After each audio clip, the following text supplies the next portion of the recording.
Euh, donc, la session 3 avait comme thème aborder les zones humides dans leur contexte territorial, comme ça vient d'être dit. Petit rappel sans rentrer non plus dans le détail des présentations. On a eu 10 communications et puis finalement des contextes territoriaux, des approches et des perceptions des zones humides qui étaient assez variées compte tenu de la diversité des intervenants. On a eu une bonne partie de gestionnaires d'espaces naturels, je pense au PNR, des gestionnaires de réserves naturelles, des conservatoires d'espaces naturels ou encore des départements ou des collectivités. Mais on a également eu des présentations maintenant plutôt du monde de la recherche en écologie ou en sciences humaines, et puis également des experts, écologues, phytosociologues, botanistes, ou ce que j'ai mis sous le terme de pédogéologues, les intéressés se reconnaîtront.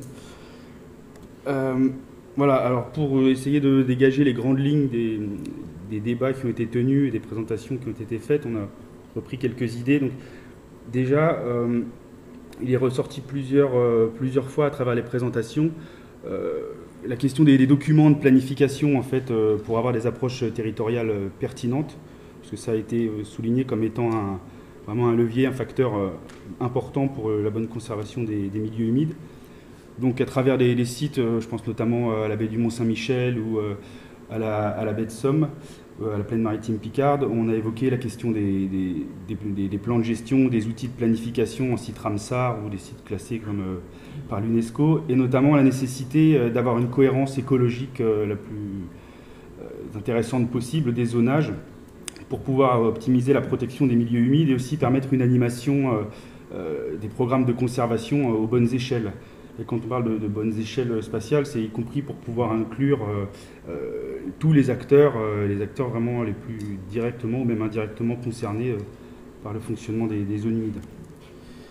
On a eu également une présentation avec le plan régional d'action en faveur des tourbières des Pays de la Loire, qui nous a montré l'importance de réfléchir à des échelles territoriales lorsqu'on met en place des plans d'action sur des milieux, notamment pour pouvoir avoir des effets leviers sur des plus petits sites et emboîter ainsi les échelles d'intervention.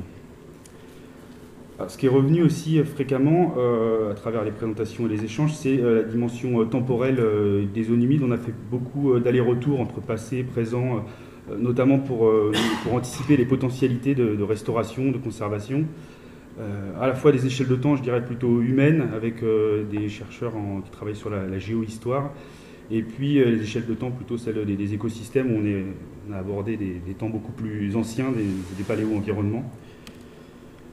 On a vu également que les données historiques peuvent être un apport intéressant pour l'écologue et qu'inversement, les données écologiques peuvent apporter des éléments intéressants pour l'historien ou le scientifique des sciences humaines. On a évoqué aussi, ça pourra peut-être être un sujet de discussion, le fait qu'on était souvent face à une biodiversité héritée en fait, et en devenir au sein de milieux le plus souvent secondaires. On a même parlé d'anthroposystèmes. Donc voilà, cet aspect dynamique de changement dans le temps, il y a aussi des implications pour adapter nos outils. Et il a été évoqué notamment la question des typologies de milieux, des typologies même phytosociologiques, et comment éventuellement les tenir compte de ces variations dans le temps. Un autre thème, c'est le transfert et le partage des connaissances, qui est ressorti pas mal. Donc d'abord connaître et comprendre les milieux humides à des échelles spatiales qui prennent bien en compte les dépendances externes au site, sortir un peu de l'approche vraiment cytologique. En clôture des discussions, on était plusieurs finalement à résumer un petit peu les discussions en disant que l'outil phytosociologique méritait gagnerait à être enrichi par les approches fonctionnelles et intégrées au-delà du descriptif, en négligeant pas évidemment que l'approche de la végétation reste quelque chose d'intégrateur qui permet de formuler des hypothèses pertinentes. Et voilà, je ne sais pas d'opposer les deux, mais bien de voir comment ça se complétait. On a évoqué l'importance de construire des diagnostics avec les usagers, avec les partenaires. Là, je pense particulièrement à l'exemple qui nous a été donné, y compris sur le terrain, sur la tourbière de Vred. Donc globalement, il y a un fort intérêt des démarches collaboratives et surtout pluridisciplinaires qui est ressorti des présentations.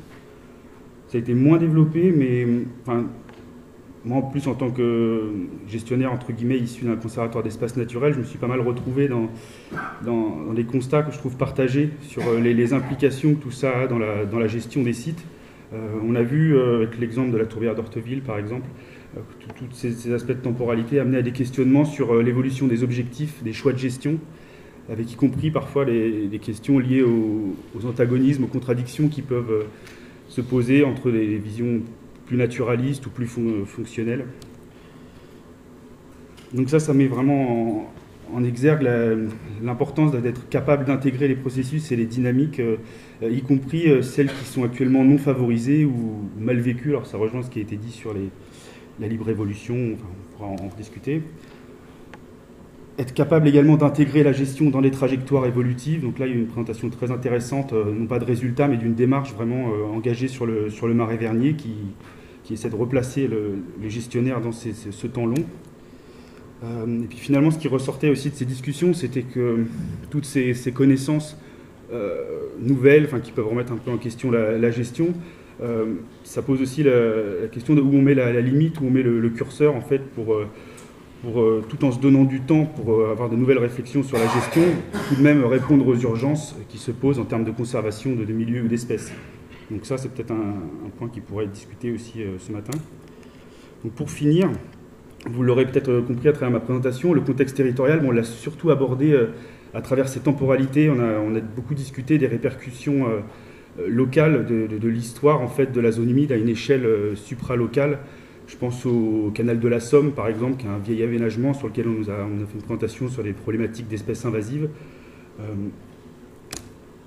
Ensuite, le contexte territorial, on l'a abordé à travers ses fonctionnalités. Alors, je l'ai gardé parce que ça sonne bien, comme vous disiez. Mais derrière ça, voilà, on a surtout discuté des processus qui sous-tendent les fonctions des zones humides et qui sont à l'œuvre autour et dans les zones humides. On a finalement aussi abordé les zones humides dans un contexte territorial et très humain, puisque les zones humides, on l'a vu à travers les exemples de la géohistoire, sont depuis longtemps occupées, utilisées par l'homme. Et pour terminer vraiment, parmi ces facteurs majeurs pour la conservation à moyen long terme, avec Pierre Goubet, donc on essayait de résumer en 3 mots-clés un petit peu ce qui nous semblait intéressant et qui ressortait. C'était les termes d'interaction, d'adaptation, d'évolution qu'on peut appliquer pour le premier aux acteurs, à l'interaction entre les disciplines, l'interaction entre les compartiments écologiques. L'adaptation, donc des pratiques, des échelles spatio-temporelles de travail, des méthodes de diagnostic. On a vu qu'il y avait un certain nombre d'usagers, d'acteurs qui, au fur et à mesure de leurs expériences, montent vraiment dans la réflexion, dans les compétences, s'engagent dans des réflexions plus poussées quelque part, qui amènent à adapter également les objectifs, et puis à s'adapter aussi au public. Ça a été bien évoqué, je pense au cas des prairies du Massif central. Et puis pour évolution, donc on l'a pas trop développé, mais ça a été évoqué l'impact, des progrès technologiques, en fait, des outils qui sont à notre disposition et qui permettent d'aller maintenant beaucoup plus loin dans les analyses du fonctionnement des zones humides, et donc de faire évoluer les questionnements, les connaissances, les logiques d'intervention, y compris les modes de gouvernance, et puis encore une fois des discours pour tout ce qui est transfert des connaissances et sensibilisation des usagers.